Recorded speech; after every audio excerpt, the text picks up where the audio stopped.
எல்லாம் வல்ல இறைவனுடைய அருளால் 7ஆம் பாவம். அப்போ 12 கட்டங்களில் நாம் போட்டால் 1, 2, 3, 4, 5, 6, 7 என்று வந்தால் அதுதான் 7ஆம் பாவம். பாவம் என்று சொல்லுவோம், அல்லது வீடுகள் என்று சொல்லுவோம். இப்படி தான் நாம் எடுத்துக்கொள்ளணும். நல்லா அண்டர்ஸ்டாண்ட் பண்ணிக்கோங்க. லக்னத்திற்கு நேர் எதிராக உள்ள வீடு, லக்னத்திற்கு நேர் எதிர் வீடு எது என்றால் 7வது வீடு. அப்போ அந்த லக்னம் என்றால் ஜாதகர், அந்த ஜாதகருக்கு 7வது வீடு தான் 7ஆம் பாவம் என்று அழைக்கிறது. அதான் திருமண பாவம். அது பாருங்க, ஆணும் பெண்ணும் இணையக்கூடிய பாவம், ஆணும் பெண்ணும் இணையக்கூடிய பாவம். அப்புறம் 2, கூட்டு முயற்சியால் செய்யக்கூடிய எல்லா விஷயங்களுக்கும் 7ஆம் பாவம் தான் தலைமை தாங்குது. அப்போ கூட்டு விஷயங்கள்னு நம்ம சொல்லிட்டோம். அடுத்து பாருங்க, லா, நீதி படிக்கிறவர்கள், லா சட்டம் படிக்கிறவர்கள் எல்லாம் இந்த 7ஆம் பாவம் தான் அப்படிங்கிறத நீங்கள் தெரிஞ்சுக்கணும். லாஜிக் வேணுமா அப்படின்னா 7ஆம் பாவத்தில் தான் அதனுடைய சின்னம் தராசு இருக்கிறது, நீதி தராசு அங்கே இருக்கிறது. நீங்கள் அப்படியே ரசித்து கேட்டுக்கிட்டே வாங்க, சின்னதாக நோட்ஸ் எடுத்துக்குது. எல்லாத்தையும் அப்படியே வரிவிடாமல் எழுதணும்னு நினைக்கக்கூடாது.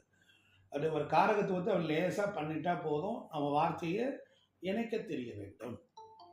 அப்போ இங்கே பாருங்க, அதிர்ஷ்டம் உள்ள கிரகங்கள் நம்ம ஜாதகத்தில் அதிர்ஷ்டத்தை தரக்கூடிய கிரகங்கள் இவைகள் யாவும் 7ஆம் இடத்தில் இருந்தால், அப்போ 7ஆம் இடத்தில் இருந்தால் பாதி வாழ்க்கைக்கு மேல் யோகம் அப்படின்னு தான் நம்ம எடுத்துக்கணும். என்னையா பாதி வாழ்க்கைக்கு மேல்?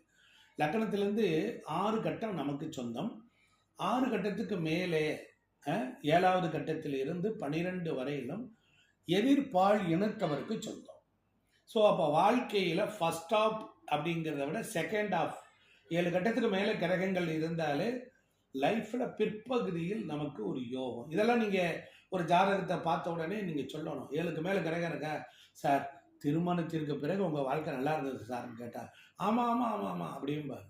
அவன் வாழ்க்கையில் நடந்த விஷயத்தை அப்படி ஸ்வீட்டாக நீங்கள் அப்படி சொன்னீங்கன்னா அவன் என்ன பண்ணுவான்னா, யுவர் ஏ குட் அஸ்ட்ராலஜர், இவர் நல்ல டயக்னிஸ்டிக் பண்ணுறாருன்னு சொல்லுவார்.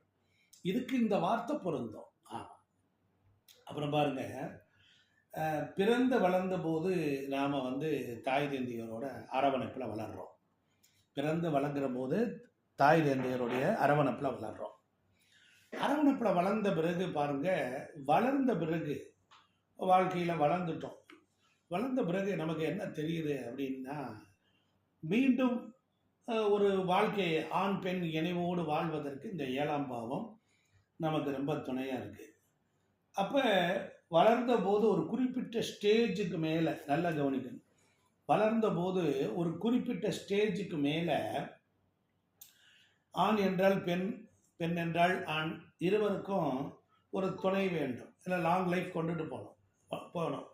அப்போ அனுசரணை, நல்லா கவனிக்கணும், அனுசரணை அப்படிங்கிற வார்த்தைக்கு என்ன என்றால் சுக்கிரன் என்று பொருள். அது 7ஆம் பாவம் சுக்கிரனை குறிக்கிறது, அனுசரணை. அப்புறம் பாருங்க, கணவர் அப்படின்னு சொன்னால் கண் பிளஸ் அவர், கண்ணை போல் நம்மை பெண்ணை பாதுகாக்கிறவர், அவர்தான் வாழ்க்கை துணைவர். வாழ்க்கை துணைவருங்கிறதுக்கு என்ன அர்த்தம்னா கண் பிளஸ் அவன் கணவன். புரிந்துச்சுங்களா? அப்படி இருந்துடும். சரி, இப்போ பாருங்க, திருமண வாழ்க்கையை நமக்கு வாழ்க்கையில் ஏற்பாடு பண்ணுவாங்க. அது ஏன் திருமண வாழ்க்கை ஏற்பாடு பண்ணுறாங்கன்னா, அம்மா நான் இருந்து உன்னை கவனிச்சுக்கிட்டேன்ப்பா, இப்போ நீ வளர்ந்து சம்பாதிச்சு பெரிய ஆளாலாம் ஆயிட்ட, இதற்கப்புறம் உடலும் வளர்ந்து விட்டது, உன்னுடைய உள்ளமும் வளர்ந்து விட்டது, அப்போ உடலுக்கும் பசியும் இது வேணும். அதுக்கப்புறம் நீ பருவமாகி வளர்ந்துட்ட, இப்போ பூ பூத்து, பெண்ணாக இருந்தால் பூ பூத்துருவா, பூ பூத்ததுக்கப்புறம் என்ன, காய் பிஞ்ச பூவாகி பிஞ்சாகி காயாகி கனியாகி பிறருக்கு பயன் தரணும். சமைஞ்ச உணவை ஆடவனுக்கு பரிமாறணும். அப்போ ஆடவன் என்றால் பெண் ஜாதகத்தில் 7ஆம் இடம், தான் சமைஞ்சரை ஒரு ஆடவனுக்கு கொடுக்குறார். அப்போ இந்த இடத்தில் 2 விதமான அனாட்டமி இணையக்கூடிய இடம். ரொம்ப அற்புதமாக நீங்கள் புரிஞ்சுக்கணும். அந்த 7ஆம் பாவம் என்பதற்குள் இவ்வளவு விஷயங்கள் உள்ளே ஒளிஞ்சிருக்கு. அப்படி வரும் பொழுது அப்ப 4 என்பது தாய். இந்த பாபத்துல் பாவம் 4க்கு 4 அப்படின்னா 7 வரும். கவனிச்சிங்களா? 4ஆம் பாவம் தாய், 4க்கு 4 தாயை போல் வரக்கூடியவள் யார்? 7ஆம் பாவம்.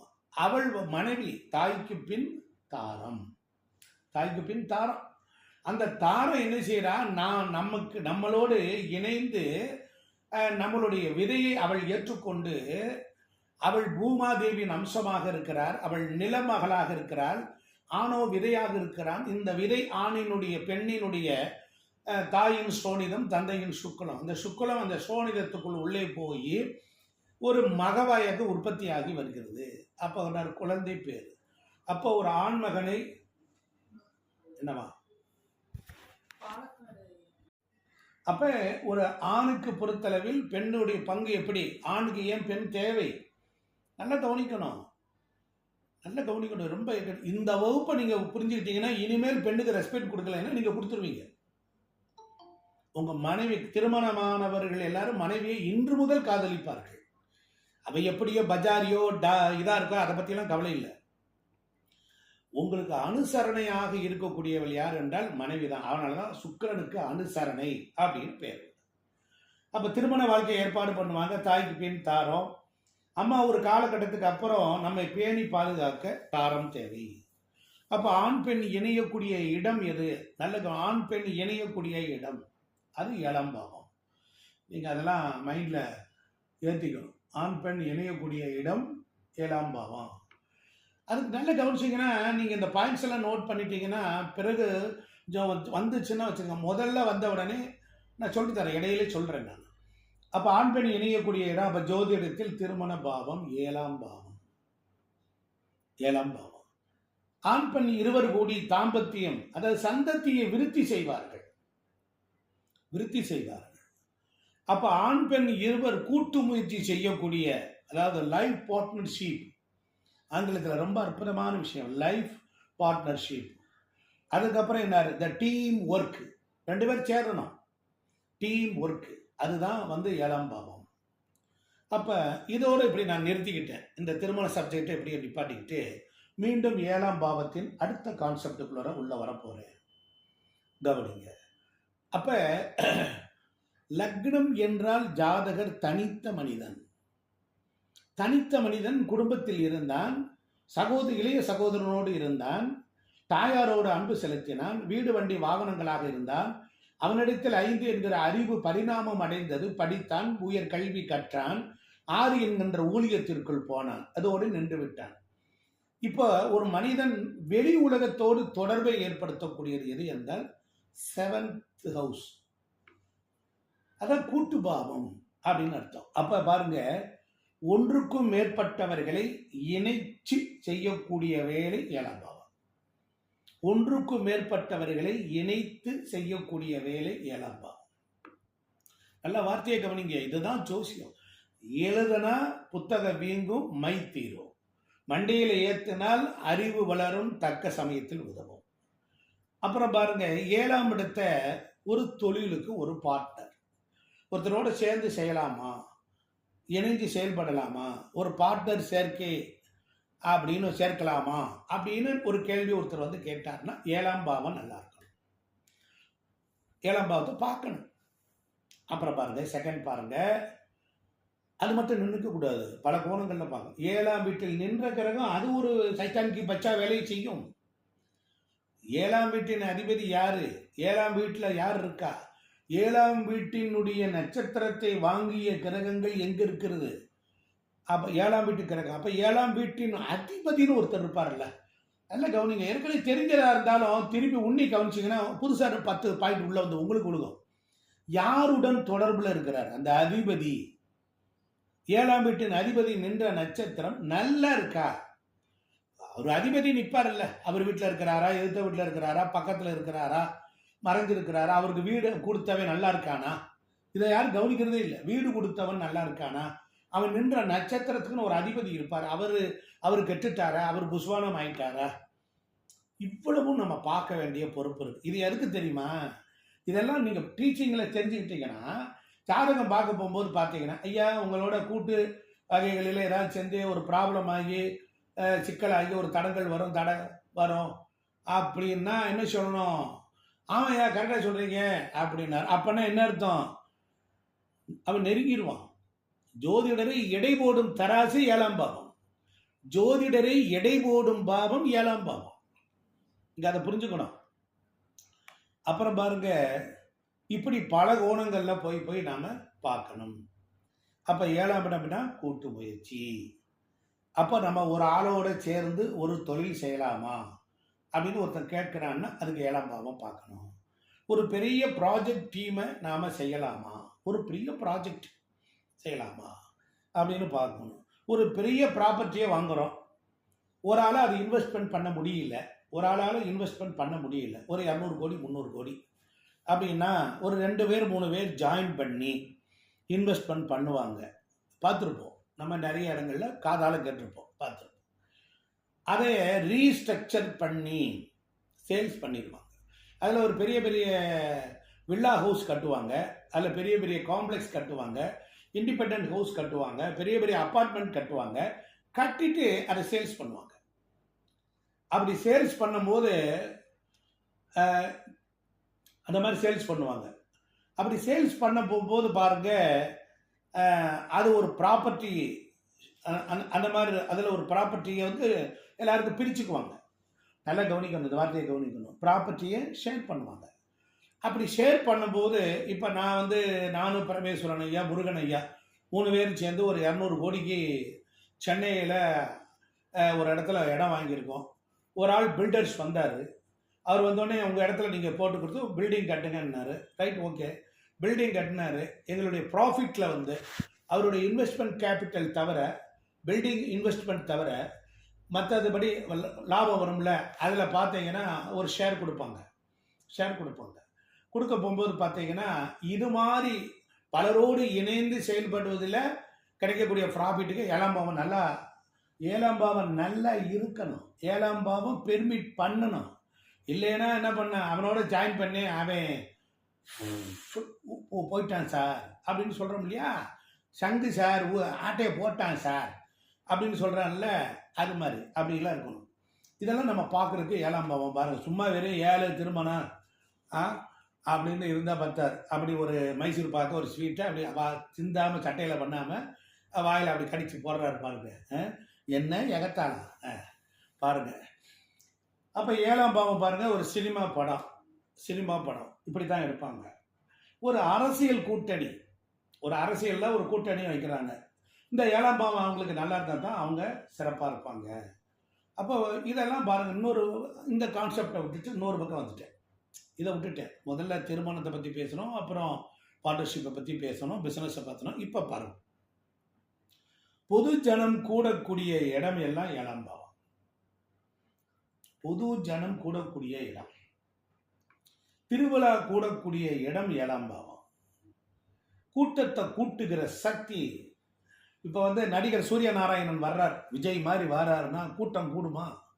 கூடாது. நடிகர் விஜய் வந்தாருன்னா கூடுது. எவனும் அழைக்காமலே வரான், கூடுது. அப்ப அந்த கூட்டத்தை கூட்டக்கூடிய சக்தி என்பது 7ஆம் பாவம். அப்ப பொதுமக்களை கூட்டத்தை கூட்டுகிற சக்தி இருக்கணும், ஆற்றல் இருக்கணும். அப்படின்னா 7ஆம் பாவனுக்கு நல்லா இருக்குன்னு அர்த்தம். இப்ப திருமணம் என்றால் இதோட விட்டுட்டேன். இப்ப மறுபடியும் வேற ஒரு கான்செப்டுக்கு வந்துட்டேன். நல்லா கவனிச்சுக்கணும், டிவிஷனா வரல.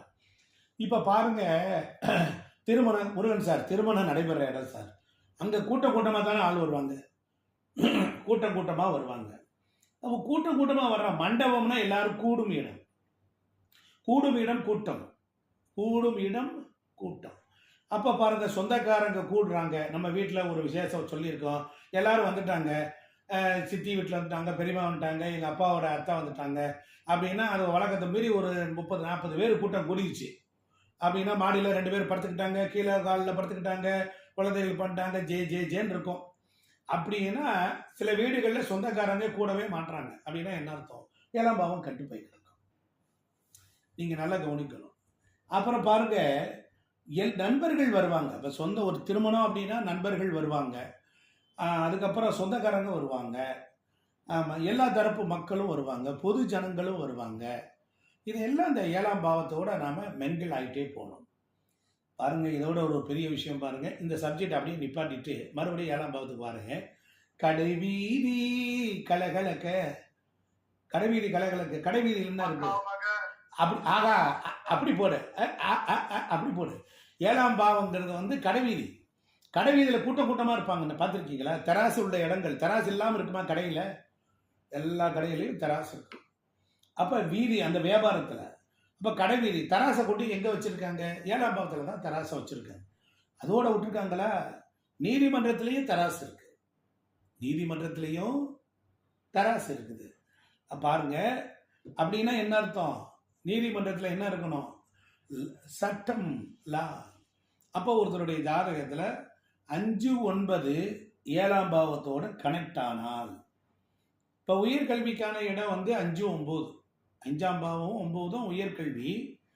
இந்த 5, 9 கூடியவங்க இந்த 7ஆம் பாவத்தோட தொடர்புன்னு வச்சுக்கோங்க. அப்போ அவங்க சட்டம் படிக்கலாம். எப்படி பாருங்க, நீங்க ஜோதிடத்தை புரிஞ்சிட்டீங்கன்னு வச்சுக்கோங்க, எது வந்து கேட்டாலும் தப்புன்னு போயிடும். மனப்பாடம் பண்ணிக்கிட்டே இருந்தீங்கன்னா ஒரு நாளைக்கு வராது. இப்போ 8ஆம் கிளாஸ் வகுப்பு எடுத்து நீங்கள் பையனை படிக்க சொல்லுங்க, வராது. 8ஆம் பாவத்தை எடுத்து நல்ல ஜோசியர் சொல்லுங்க, 40 பேர் சொல்லுவார். புரியுதுங்களா? அது மாதிரி தான். அப்போ நல்லா கவனிங்க. இன்னொரு கேரக்டரை ஒன்று கொண்டு வரேன் பாருங்க. இது வரைக்கும் இந்த லாலாம் விட்டுட்டுங்க. இப்போ இன்னொரு சப்ஜெக்ட் கொடுக்குறேன் பாருங்க. 7ஆம் பாவத்துக்கு இன்னொரு புதிய பரிணாமம் கொடுக்குறேன், கவனிங்க. 7ஆம் இடம் வலுத்தாள்.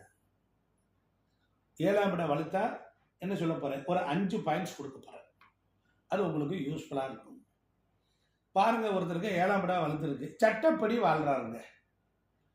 சட்டப்படி வாழ்றார், சட்டப்படி பேசுறார், ரொம்ப சட்டமா பேசுறார். அவர் எல்லாவற்றையும் சட்ட ரீதியாகவே அணுகிறாருங்க. சட்ட ரீதியாகவே அணுகிறாரு. சட்ட ரீதியாக பேசுதல். சில பேர் பாருங்க, எவ்வளவோ நீங்க பண்ணுங்க பாருங்க, நேர்மையாக நடந்துக்குவாங்க, பொய் பேச மாட்டாங்க, பொய் சொல்ல மாட்டாங்க, பொய் பேச அனுமதிக்க. அதெல்லாம் தப்பு. இதெல்லாம் இங்கே சொல்றீங்க, அதெல்லாம் நாங்கள் அப்படி ஆள் இல்லை. இதெல்லாம் வேற இடத்த பாருங்க. ஏன்? அவனுக்கு 7ஆம் பாவம், அவனுக்கு ஒரு உயிர் பாவம். அவனுக்கு நீதி, நேர்மை, நியாயம், தர்மம், தராசு. எந்த கடையில் தராசை வந்து கரெக்டாக ஒழுங்காக வெயிட் போட்டு ப்ராப்பராக வச்சுருக்கானோ, அவனுடைய எடை சுத்தமாக இருக்குன்னா அவன் மனசு சுத்தம், அவன் எவனையும் கெடுக்க மாட்டான்னு அர்த்தம். அவனுடைய மனைவி, மக்கள் எல்லாரும் யோகோன்னு இருப்பாங்க. இதை நீங்கள் புரிஞ்சுக்கணும். சில நேரங்களில் சில விஷயத்தில் ஒரு உயிர் பதம் அப்படியே போகும். மைசூர் பாக்கு கிண்டுறவங்க அந்த கம்பி பதம் வந்த உடனே பார்த்து தண்ணியில் விட்டு பார்ப்பான், ஓகே கொட்டிடலாம் அப்படின்னோடனே கவுத்திடுவான். அந்த மாதிரி ஒவ்வொன்றுக்கும் ஒரு பதம் இருக்கு. அப்போ பாருங்க, நான் கரெக்டாக இருப்பேன் அப்படிங்கிறவனுக்கெல்லாம் 7ஆம் இடம் நல்லா இருக்கும். இது போதும், ப்ராப்பராக இருக்கணும் அப்படின்னு நினைப்பான் சில பேர். அந்த ஆள்கிட்டலாம் அது எல்லாம் எந்த ஆள் ப்ராப்பராக இருப்பாங்க, அவெல்லாம் இதுக்கெல்லாம் ஒத்து வர மாட்டாங்க. அப்போ 7ஆம் இடம் வலுத்துட்டா அவன் ப்ராப்பராக இருப்பான். இப்போ பாருங்க, இது ஒரு கான்செப்ட் சொல்லிட்டேன். இப்போ 5 கான்செப்ட் சொல்லிட்டு 6வது கான்செப்டுக்கு வந்துட்டேன். ஏன்னா சும்மா அரைச்சமாகவே அரைக்கக்கூடாது இல்லையா? 7ஆம் இடம் வெளியூரை குறிக்கும். 7ஆம் இடம் வெளியூரை குறிக்கும். ஏன் ஏன் அப்படி சொல்கிறீங்க? லக்கணத்திலேருந்து தள்ளி போய்கிட்டே இருக்கு, ட்ராவல் பண்ணிட்டு தூரத்துக்கு போயிடுது. அப்போ கொஞ்சம் வெளியூரில் போய் நீண்ட தூரம் போய் செய்யக்கூடிய செயல்களுக்கெல்லாம் இந்த 7ஆம் இடம் தான் காரணம். அப்புறம் பாருங்க, கூட்டமாக இருக்குது, கல்யாணம் கூட்டமாக இருக்குது, பெரியவங்க வாழ்ந்தவங்க எல்லாரும் வர்றாங்க. வந்தவொடனே என்ன சொல்லுவாங்க? நாசமா போ அப்படின்னு சொல்லுவாங்க, நல்லா இரு அப்படின்னு ஆசீர்வாதம்னா 7ஆம் இடம். நல்லா கவனிச்சுக்கோங்க, ஒவ்வொரு பாவத்திற்கும் 7ஆம் பாவம் ஆசீர்வாதம். ஆசீர்வாதம் என்பது 7ஆம் இடம். 7ஆம் இடம் தான் திருமணம். அப்ப மற்றவங்க ஆசீர்வாதம் இருக்கா, இறைவனுடைய ஆசீர்வாதம் இருக்கா அப்படின்னு பார்க்கறதுனா 7ஆம் பாவம் தான் நீங்க எடுத்துக்கணும். இப்ப பொது ஜனங்கள் மத்தியில அடுத்த கான்செப்ட் வந்துட்டேன். பொது ஜனங்களுக்கு மத்தியில் இப்போ முருகன் ஐயா இருக்காங்க, பொது ஜனங்களுக்கு மத்தியில் ஒரு மதிப்பா மரியாதை இருக்கா? இப்போ நம்ம திண்டுக்கல் சென்றாஜ் இருக்காரு, அவருக்கு பார்த்தீங்கன்னா அவர் பேரில் சிஎஸ் குடும்ப விழா நடத்துகிறாங்க. அவ்வளோ பேரும், ஏன் அவ்வளோ பேரும் பெரிய இன்டெலிஜென்ட், படித்தவன், அவ்வளோ பேர் கூட்டமாக வந்து 2 நாள் 3 நாள் ஃபங்க்ஷன் நடத்துகிறாங்க. அப்போ அவருக்கு பொது வெளியில் மதிப்பு, மரியாதை, கௌரவம் இருக்குது. அப்போ அவருக்கு 7ஆம் பாவம் நல்லா இருக்கும். நீங்கள் வேணால் அவர் ஃபோன் போட்டு சாமி சூரியநாராயணன் பற்றி கூட உங்களை பற்றி ஒரு வகுப்பில் சொன்னாருன்னு சொல்லி பாருங்க. ஆமாம், அவர் கரெக்டாக தான் சொல்லியிருக்காருன்னு சொல்லுவார். ஏன்னா இதெல்லாம் வந்து பா பா அதாவது இப்போ ஏதோ சொல்லுவாங்கள்ல பழமொழியில், பாம்பின் காது பாம்பரிங்கிற மாதிரி, பாம்பின் கால் பாம்பரிங்கன்னு. அது மாதிரி பொது ஜனங்கள் மத்தியில் மதிப்பு மரியாதை இருக்கா, பப்ளிக்கில் ரிலேஷன்ஷிப்பில் என் பெயர் நல்லா இருக்கா அப்படின்னு பார்க்கறதுக்கு 7ஆம் இடம் நல்லா இருக்கணும். எனக்கு சொந்த பந்தத்தில் எனக்கு நல்லா இருக்கா அப்படின்னா என்ன செய்யணும்? நீங்கள் அவங்கக்கிட்ட பேர் வாங்கணும், பெருமை வாங்கினா உங்களுக்கு 7ஆம் பாவம் பெர்மிட் பண்ணதான். அதே பெர்மிட் பண்ணலைன்னா எப்படி பண்ணுவான்? பொண்டாட்டியை கூட மதிக்க மாட்டான். ஆமாம், அப்போ 7ஆம் பாவம் நல்லா கவனிச்சுக்கணும். இப்போ வேலை பார்க்குறீங்க, ஆஃபீஸில் இருக்கீங்க, ஆனால் ரொம்ப நல்லா இருக்கீங்கண்ணே, வந்திருக்கீங்கண்ணே, நீங்கள் இங்கேனே இருந்துருங்கண்ணே, உங்கள் மாதிரி அன்பு. சில பேர் பாருங்கள், ட்ரான்ஸ்ஃபர் ஆகி போகும்போது அழுவான் பக்கத்தில் இருக்கவன். கொஞ்சம் அதிகம் மேலே இருக்கான்னு சொல்லி, என்னங்க கிளம்பிட்டீங்களாங்க, எங்கள் இவ்வளவு நல்ல மனுஷன் ஏன் இப்படிங்க? நாங்கள் எங்களுக்கு தெரியாமல் போச்சு, நீங்கள் இருந்திருக்கலாமே, இவ்வளவு அன்பாக இருக்கீங்களே, இவ்வளவு பாசமாக இருக்கீங்களே அப்படின்னு பப்ளிக்கில் வந்து உடனே போன கொஞ்ச நாளே சொல்லுவோம், இல்லைப்பா நல்ல மனுஷனாக இருக்காருங்க, யோ நம்ம சங்கத்துக்கு எல்லாம் உதவியாக இருப்பார் போல இருக்கியா. பல பேர் எல்லாம் தூக்கி விட்டுருக்காங்கய்யா, நல்ல தப்பு பண்ணவனை கூட திருத்தி விட்டு மேலதிகாரிட்ட அப்படி விடுங்க ஐயா, அவங்க அப்படி தான் ஏதாவது செஞ்சுருப்பாங்க, ஆனால் அவனுடைய ப்ரீவியஸில் நல்லா பண்ணியிருக்காயா அப்படின்னு சொல்கிறதுக்கெல்லாம் கூட இந்த 7ஆம் இடம் நல்லா இருக்கும். ஏதோ ஒரு பாவகிரகம் சைத்தான் கி பச்சா லேசாக கிராஸ் ஆகி போயிருக்கோம், பார்த்துருக்கோம். ஆனால் இப்படி அப்போ பாருங்கள், முக்கியமாக நம்ம வந்து இந்த 7ஆம் பாவம் திருமணம் நடக்கலை. அப்போ அவர் என்ன செய்வார்? நந்தவனத்தில் ஓராண்டி அவன் 4 நாளாக குயவனை வேண்டி போட்டு உடைத்தான் ஒரு தோண்டி. சன்னியாசி ஆகிடுவாங்க. ஓண்டாட்டி ஒத்துழைக்கலைன்னா அப்புறம் ஆள் வெளியே போக வேண்டியதான்.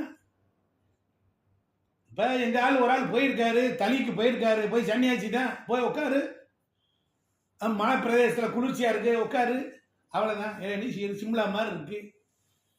ஆமாம், இப்போ சேர்ந்து வாழ்வது என்பது 7. அப்போ அவருக்கு என்ன ஒரு தசாபுத்தி நடந்திருக்கான், போ தூக்கி அடிச்சிடலாம், தூக்கி அடிக்க எங்கள் கேப்டன் மாதிரி தூக்கி அடிச்சிருவேன் திரும்பல, தூக்கி அடிச்சிருச்சு, போயிட்டாரு. 7ஆம் இடத்தில் ஒரு பாவக்கிரகங்கள் பார்வையோ சேர்க்கையோ இருந்தால் மட்டும்தான் ஒருத்தருக்கு வேலையில் இடமாற்றம்.